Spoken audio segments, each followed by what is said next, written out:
ನಮಸ್ಕಾರ ಸ್ನೇಹಿತರೆ, ದಯಮಾಡಿ ಚಾನಲ್ ನ ಸಬ್ಸ್ಕ್ರೈಬ್ ಮಾಡಿ, ಲೈಕ್ ಮಾಡಿ. ತಮ್ಮದೇ ಪ್ರಧಾನಿಯ ಮರಣದ ನಂತರ ಕಾಂಗ್ರೆಸ್ನ ನಾಯಕರು ಮತ್ತು ಇಂಡಿ ಕೂಟದ ನಾಯಕರು ಯಾವ ರೀತಿ ನಡೆದುಕೊಂಡ್ರು, ಈ ಕಡೆ ಮೋದಿ ಯಾವ ರೀತಿ ನಡೆದುಕೊಂಡ್ರು, ಇದು ಈಗ ಸಾರ್ವಜನಿಕ ಚರ್ಚೆಗೆ ಗ್ರಾಸ ಆಗ್ತಾ ಇದೆ. ಮನಮೋಹನ್ ಸಿಂಗ್ ಅವರ ಅಂತ್ಯ ಸಂಸ್ಕಾರ ಆಗಿದೆ. ತಮ್ಮದೇ ಕೂಟಕ್ಕೆ ಸಂಬಂಧಪಟ್ಟ ಒಬ್ಬ ವ್ಯಕ್ತಿ, ಅದು ಪ್ರಧಾನಿ ಹುದ್ದೆಯಲ್ಲಿದ್ದವರು ನಿಧನರಾದಾಗ ಅವರ ಮನೆಗೆ ಭೇಟಿ ಕೊಟ್ಟು ಅಂತಿಮ ವಿದಾಯ ಸಲ್ಲಿಸೋದಕ್ಕೂ 5 ನಿಮಿಷ ಟೈಮ್ ಇಲ್ಲ ನೋಡಿ ಇಂಡಿ ಕೂಟದ ನಾಯಕರಿಗೆ. ರಾಹುಲ್ ಗಾಂಧಿ ಅವರೇನೋ ಕಾಟಾಚಾರಕ್ಕೆ ಬಂದ ಪುಟ್ಟ ಹೋದ ಪುಟ್ಟ ಅಂದಂಗೆ ಬಂದು ಹೋದ್ರು. ಆದ್ರೆ ಆ ಕಡೆ ಮೋದಿ ಅವರು ವಿರೋಧಿಯಾದ್ರೂ ತಮ್ಮದೇ ಪಕ್ಷದ ನಾಯಕನೇನೋ ಅನ್ನುವಷ್ಟರ ಮಟ್ಟಿಗೆ ಮುಂದೆ ನಿಂತು ಅಂತ್ಯ ಸಂಸ್ಕಾರ ನಡೆಸಿದ್ರು. ಇಂಡಿ ಕೂಟಕ್ಕೆ ವಿರೋಧ ಪಕ್ಷ ಯಾವುದು? ಎನ್ಡಿಎ ಮೈತ್ರಿಕೂಟ. ಇಂಡಿ ಕೂಟದ ಪ್ರಧಾನಿ ಅಂತ್ಯ ಸಂಸ್ಕಾರದಲ್ಲಿ ಎನ್ಡಿಎಯ ದಿಗ್ಗಜ ನಾಯಕರಿದ್ದಾರೆ. ಅಂದ್ರೆ ವಿಷಯ ಸ್ಪಷ್ಟ, ಗಾಂಧಿ ಕುಟುಂಬಕ್ಕೆ ಹೊರತಾದ ಯಾವುದೇ ವ್ಯಕ್ತಿಗೂ ಈ ಮೈತ್ರಿಕೂಟದಲ್ಲಿ ಅಷ್ಟೊಂದು ಬೆಲೆ ಇಲ್ಲ. ಮೋದಿ ಅವರಂತೂ ಒಂದ್ ಹೆಜ್ಜೆ ಮುಂದೆ ಹೋಗಿ ಮನಮೋಹನ್ ಸಿಂಗ್ ಅವರ ಸ್ಮಾರಕ ಸ್ಥಾಪನೆಗೂ ಸಹ ಅಪ್ರೂವಲ್ ಕೊಟ್ಬಿಟ್ಟಿದ್ದಾರೆ. ನೋಡಿದ್ರೆ ಈ ಕಡೆ ಇಂಡಿ ಕೂಟದ ನಾಯಕರು ದೊಡ್ಡ ದೊಡ್ಡ ಮಾತಾಡ್ತಾರೆ. ಅರವಿಂದ್ ಕೇಜ್ರಿವಾಲ್ ಎಲ್ಲಿದ್ರು? ಬಂದಿರ್ಲಿಲ್ಲ. ಅಖಿಲೇಶ್ ಯಾದವ್ ಅವರು ಎಲ್ಲಿದ್ರು? ಲಾಲು ಪ್ರಸಾದ್ ಯಾದವ್ ಅವರು ಎಲ್ಲಿದ್ರು? ಮಮತಾ ಬ್ಯಾನರ್ಜಿ ಬಂದಿಲ್ಲ, ಸ್ಟಾಲಿನ್ ಬಂದಿಲ್ಲ. ತಮ್ಮದೇ ಕೂಟದ ಒಬ್ಬ ದೊಡ್ಡ ನಾಯಕನಿಗೆ ಅಂತಿಮ ನಮನ ಸಲ್ಲಿಸೋದಿಕ್ಕೂ 5 ನಿಮಿಷ ಟೈಮ್ ಇಲ್ಲ ನೋಡಿ ಇವರ ಬಳಿ. ಆದ್ರೆ ಟ್ವಿಟ್ಟರ್ ಅಲ್ಲಿ ಕೂತ್ಕೊಂಡು ಇವರೆಲ್ಲ ಮೋದಿಗೆ ಪುಕ್ಸಟ್ಟೆ ಸಜೆಷನ್ ಗಳನ್ನ ಕೊಡ್ತಾರೆ. ಮನಮೋಹನ್ ಸಿಂಗ್ ಅವರಿಗೆ ಭಾರತ ರತ್ನ ಪ್ರಶಸ್ತಿ ಕೊಡಿ, ಮನಮೋಹನ್ ಸಿಂಗ್ ಅವರ ಸ್ಮಾರಕ ಸ್ಥಾಪನೆ ಮಾಡಿ ಅಂತ. ಅಲ್ಲಿ ಹಾಜರಾಗಿದ್ದವ್ರು ಯಾರು? ಪ್ರಧಾನ ಮಂತ್ರಿಗಳು, ಗೃಹ ಮಂತ್ರಿಗಳು, ರಕ್ಷಣಾ ಸಚಿವರು, ರಾಷ್ಟ್ರಪತಿಗಳು. ತಮ್ಮದೇ ಪಕ್ಷದ ನಾಯಕನಿಗೆ ಶ್ರದ್ಧಾಂಜಲಿ ಮತ್ತು ಅಂತಿಮ ನಮನ ಸಲ್ಲಿಸೋದಿಕ್ಕೆ ಅವರ ಅಲಯನ್ಸ್ ನ ನಾಯಕರುಗಳೇ ಬಂದಿರಲಿಲ್ಲ. ರಾಹುಲ್ ಗಾಂಧಿ ಮತ್ತು ಪ್ರಿಯಾಂಕಾ ಗಾಂಧಿ ಅವರೇನೋ ಕಾಟಾಚಾರಕ್ಕೆ ನಮ್ಮದೇ ಪಕ್ಷದವರಲ್ಲವೇ ಅಂತ ಬಂದು ಹೋದ್ರು. ಸ್ಪಷ್ಟವಾಗಿ ಗೊತ್ತಾಗುತ್ತೆ ಇವರ ನಿಷ್ಠೆ ಏನಿದ್ರು ಗಾಂಧಿ ಕುಟುಂಬಕ್ಕೆ ಮಾತ್ರ ಸೀಮಿತ. ಮನಮೋಹನ್ ಸಿಂಗ್ ಅವರು ರಬ್ಬರ್ ಸ್ಟಾಂಪ್ ಆಗಿರ್ಬೋದು, ಸೋನಿಯಾ ಗಾಂಧಿ ಅವರ ಕೈಗೊಂಬೆಯಾಗಿ 10 ವರ್ಷ ಅಧಿಕಾರ ನಡೆಸಿರ್ಬೋದು, ಆದ್ರೆ ಪ್ರಧಾನಿ ಮಂತ್ರಿ ಅಂತ ಸಾಂವಿಧಾನಿಕ ಹುದ್ದೆಯಲ್ಲಿದ್ದವರು. ಇದು ಇಂಡಿ ಕೂಟದ ನಾಯಕರು ಅವರದ್ದೇ ನಾಯಕರನ್ನ ನಡೆಸಿಕೊಳ್ಳೋ ರೀತಿ. ಮನಮೋಹನ್ ಸಿಂಗ್ ಅವರ ಅಂತಿಮ ಯಾತ್ರೆ ಹೆಂಗಿತ್ತಪ್ಪ ಅಂದ್ರೆ, ಅವರು ಬಿಜೆಪಿ ನಾಯಕರೇನೋ ಕಾಂಗ್ರೆಸ್ಗೂ ಮನಮೋಹನ್ ಸಿಂಗ್ ಅವ್ರಿಗೂ ಸಂಬಂಧವೇ ಇಲ್ಲವೇನೋ ಅನ್ನುವಷ್ಟರ ಮಟ್ಟಿಗೆ ಅನ್ಟಚಬಿಲಿಟಿ ಇತ್ತು ಮನಮೋಹನ್ ಸಿಂಗ್ ಅವರ ಅಂತಿಮ ಯಾತ್ರೆ ಮತ್ತು ಇಂಡಿ ಕೂಟದ ನಾಯಕರ ನಡುವೆ. ಪ್ರಧಾನಿ ಮೋದಿ ಅವರಂತೂ ಇನ್ನೂ ಒಂದ್ ಹೆಜ್ಜೆ ಮುಂದೆ ಹೋಗಿ ಮನಮೋಹನ್ ಸಿಂಗ್ ಅವರ ಅಂತ್ಯಕ್ರಿಯೆಯನ್ನ ಡೆಲ್ಲಿಯ ನಿಗಮೋದ್ಘಾಟ್ ನಲ್ಲಿ ಮಾಡೋದಕ್ಕೆ ಅವಕಾಶ ಮಾಡಿಕೊಟ್ಟಿದ್ದಾರೆ. ಇಂತಹ ವಿಶಾಲ ಹೃದಯದ ಪ್ರಧಾನಮಂತ್ರಿಯನ್ನ ಬೆಳಗ್ಗೆಯಿಂದ ಸಾಯಂಕಾಲದವರೆಗೂ ರಾಹುಲ್ ಗಾಂಧಿ ಮತ್ತು ಇಂಡಿ ಕೂಟದವರು ನಿಂದಿಸೋದನ್ನೇ 1 ಪಾಯಿಂಟ್ ಅಜೆಂಡಾ ಮಾಡ್ಕೊಂಡಿದಾರಲ್ಲ, ಅವರಿಗೆ ಆತ್ಮಸಾಕ್ಷಿ ಅನ್ನೋದೇ ಇಲ್ವಾ? ಕಾಂಗ್ರೆಸ್ ಇತಿಹಾಸ ನೋಡಿದ್ರೆ ನಿಮ್ಗೆ ಸ್ಪಷ್ಟವಾಗಿ ಗೊತ್ತಾಗುತ್ತೆ. ತಮ್ಮದೇ ಪ್ರಧಾನಮಂತ್ರಿಗಳು ಸಾವನ್ನಪ್ಪಿದಾಗ ಅವರ ಬಾಡಿ ಡೆಲ್ಲಿಗೆ ಬರೋದನ್ನು ಸಹ ತಡೆದಿದ್ರು. ಅವರ ಪಕ್ಷದ ಮುಖ್ಯ ಕಚೇರಿಗೂ ಸಹ ಪಾರ್ಥಿವ ಶರೀರಕ್ಕೆ ಎಂಟ್ರಿ ಕೊಟ್ಟಿರ್ಲಿಲ್ಲ.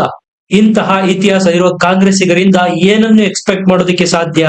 ಈ ಕಡೆ ಮೋದಿ ಅವರನ್ನು ನೋಡಿದ್ರೆ ತಮ್ಮ ಬದ್ಧ ವೈರಿ ಅನ್ನದೇ ಎಲ್ಲರನ್ನು ಸಮಾನವಾಗಿ ಕಾಣ್ತಾ ಇದ್ದಾರೆ. ಡೆಲ್ಲಿಯ ನಿಗಮೋದ್ಘಾಟ್ ನಲ್ಲಿ ಅವಕಾಶ ಕಲ್ಪಿಸುವ ಮೂಲಕ ಮನಮೋಹನ್ ಸಿಂಗ್ ಅವರಿಗೆ ಕೊನೆಯದಾಗಿ ಶ್ರದ್ಧಾಂಜಲಿ ಸಹ ಒಳ್ಳೆಯ ರೀತಿಯಲ್ಲೇ ಅರ್ಪಣೆ ಮಾಡಿದ್ದಾರೆ. ಮೋದಿ ಅವರಂತೂ ಇನ್ನೂ ಒಂದ್ ಹೆಜ್ಜೆ ಮುಂದೆ ಹೋಗಿ ಇನ್ನು ಮುಂದೆ ರಾಷ್ಟ್ರೀಯ ಸ್ತರದ ನಾಯಕರು ನಿಧನ ಹೊಂದಿದಾಗ ಅವರ ಅಂತ್ಯಕ್ರಿಯೆಯನ್ನ ರಾಜ್ಘಾಟ್ ನಲ್ಲಿ ಮಾಡಲಾಗುವುದು. ಅದಕ್ಕೆ ಬೇಕಾದ ನೋಟಿಫಿಕೇಶನ್ ನ ಸಿದ್ಧ ಮಾಡಿದ್ದಾರೆ. ಮೋದಿ ತೆಗೆದುಕೊಂಡಿರುವ ಈ ನಿರ್ಧಾರ ದೇಶಾದ್ಯಂತ ಸ್ವಾಗತ ಮಾಡಲಾಗ್ತಾ ಇದೆ.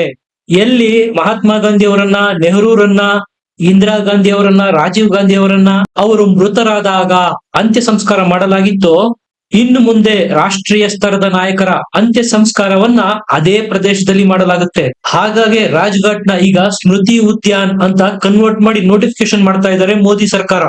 ಕಾಂಗ್ರೆಸ್ ಇತಿಹಾಸ ನೋಡಿ, ರಾಜೇಂದ್ರ ಬಾಬು ಅವರು ತೀರ್ಕೊಂಡಾಗ ಪಟ್ನಾದಲ್ಲಿ ಅವರ ಅಂತ್ಯ ಸಂಸ್ಕಾರಕ್ಕೆ ವ್ಯವಸ್ಥೆ ಮಾಡ್ಬಿಟ್ರು. PV ನರಸಿಂಹರಾವ್ ಅವರು ತೀರ್ಕೊಂಡಾಗ ಡೆಲ್ಲಿನಲ್ಲಿ ಅವರ ಶವವನ್ನ ಇಡೋದಕ್ಕೂ ಬಿಡ್ಲಿಲ್ಲ, ಹೈದರಾಬಾದ್ಗೆ ಕಳಿಸ್ಬಿಟ್ರು. ಚಂದ್ರಶೇಖರ್ ಅವರಲ್ಲಿ ಯಾರಿಗೂ ಗೊತ್ತಿಲ್ಲ, VP ಸಿಂಗ್ ಅವರಲ್ಲಿ, IK ಗುಜ್ರಾಲ್ ಅವರಲ್ಲಿ ಯಾರಿಗೂ ಗೊತ್ತಿಲ್ಲ. ಹಾಗಾಗಿ ಮೋದಿ ಅವರು ಇನ್ನು ಮುಂದೆ ಯಾವುದೇ ರಾಷ್ಟ್ರೀಯ ಸ್ತರದ ನಾಯಕರು ಮೃತರಾದಾಗ ಅವರ ಅಂತಿಮ ಸಂಸ್ಕಾರನ ರಾಜ್ಘಾಟ್ ಪ್ರದೇಶದಲ್ಲಿ ಮಾಡಲಾಗುತ್ತೆ. ಸಂಜಯ್ ಗಾಂಧಿ ಅವ್ರು ಯಾರು? ಅವರೇನು ಪ್ರಧಾನಮಂತ್ರಿ ಆಗಿದ್ರ, ರಾಷ್ಟ್ರಪತಿಗಳಾಗಿದ್ರ? ಒಂದೂ ಇಲ್ಲ. ಆದ್ರೆ ಅವರು ತೀರಿಕೊಂಡಾಗ ರಾಜ್ಘಾಟ್ ಬಳಿ ಅವರ ಸ್ಮಾರಕ ಮಾಡಲಾಯಿತು. ದೇಶಕ್ಕಾಗಿ ಸೇವೆ ಸಲ್ಲಿಸಿದ ಕಾಂಗ್ರೆಸ್ನ ಪ್ರಧಾನಮಂತ್ರಿಗಳಿಗೆ ಡೆಲ್ಲಿನಲ್ಲಿ ಅಂತ್ಯ ಸಂಸ್ಕಾರ ಮಾಡೋದಕ್ಕೆ ಅವಕಾಶ ಮಾಡಿಕೊಡ್ಲಿಲ್ಲ ಈ ಕಾಂಗ್ರೆಸ್ ಪಕ್ಷ.